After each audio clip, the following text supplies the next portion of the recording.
යෝතිගොල් පටන් ගත්තේ 2005 ඉඳන්. සන්නසට සම්බන්ධ වුණේ 2007 විතර වගේ. ඒ කාලේ ඇත්තටම මට අත්දැකීම් දැනීම් අඩුයි. ඉතින් පොඩි පාර්ටියෙන් දෙකෙන් තමයි මම මේ කරගත්තේ. ඒ කරගත්ත එක මට හිතුණා මේක මට අම්මත් අසනීප වෙලා හිටපු හින්දාම දිගටම මම ඒක කරගන්න ඕනේ මේ ගෙදර ඉඳලා කියලා. මට ඊට පස්සේ ගොඩක් අසනීප වුණා, කැන්සර් එකක් හැදුනා. මගේ අත කැඩුණා. අත කැඩුණාට අත මම උදැල්ල මේකට තියාගෙන මේ අතෙන් උදුරු ගෑවි.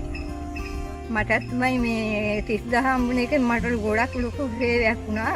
කොටසක් මට බියදන් උනේ, අනිත් කොටස මම තියාගෙන ඉන්නවා මේවට වතුර ප්‍රෙස් එකක් දාගන්න. ඒකත් මට ලේසියිනේ මේ වැඩ කරන්නයි මේ වැඩවල් ගහන්නයි ගොඩක් අමාරුයිනේ.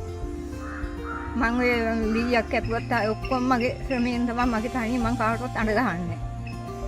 මම ඉතින් ටික ටික තමයි හැම වැඩේම කරගන්නේ. මේ වැටවල් ගහන්නේ පිළි 5 කපාගෙන ඉවිලා මට ලෝන් 3ක් තියෙනවා.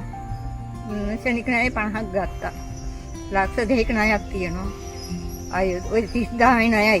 ඔක්කොටම මම මාසෙකට 20ක් උයන්න ඕනේ. දිගටම මම හොඳට ණය මේ ණය ටික ගෙවා ගන්නවා. දැන් උනත් ඇරියස් එකක් නැහැ. මේ මාසෙත් 10 දාන්න තියෙන එක තමයි තියෙන්නේ. කේල් ගහක් දෙකක් හදාගත්තාම කේල් කනක් කපුවම රුපියල් 3000ක් ගන්නවා. ඒක මට ලොකු ආදායමක්. ඇත්තමයි සනසත් ලොකු බීටුවහරක් අපිට ගෙසේට උපකරණ හම්බ වෙනවා. මේ උදව්තර හැම එකම හම්බ වෙනවා. 30000 හම්බුනේ ඒකට ලොකු බීටුවහරක්.